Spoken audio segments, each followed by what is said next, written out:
Estremera, divendres 2 de març de 2018. Estimadíssims companys de les Joventuts d'Esquerra Republicana, us agraeixo sincerament la vostra carta del 17 de febrer. Comparteixo amb vosaltres la necessitat d'una mirada oberta i de llarg abast, una mirada ambiciosa i compromesa, que només és real des de l'esforç, el rigor i la constància individual i col·lectiva.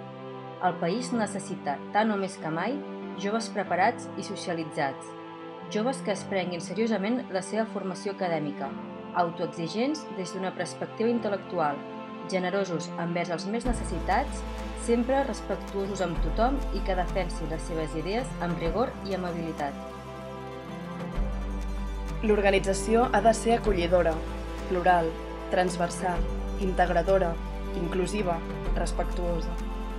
Els primers dels criteris han de ser la honestedat, la honradesa, el respecte a la dignitat de cada persona. Sota aquesta bandera de la dignitat, en el sentit més ampli possible, podeu ser el punt de trobada i l'organització que vehiculi amb més eficàcia totes les potencialitats intel·lectuals i emocionals del país.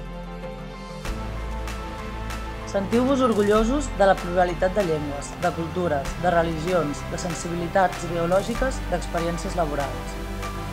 La pluralitat us enriquirà com a persones i us farà forts com a organització. Tal com us haurien recomanat els republicans del segle XIX, aprengueu d'aquesta pluralitat, estimeu-la i organitzeu-vos per preservar-la.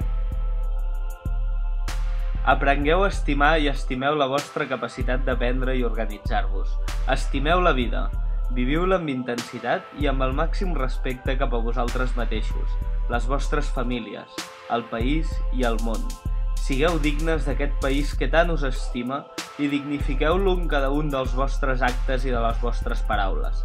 Que algun dia els meus fills se sentin ben orgullosos de vosaltres, com m'agradaria que vosaltres us en sentíssiu de mi. Oriol Junqueras i Vies, president d'Esquerra Republicana.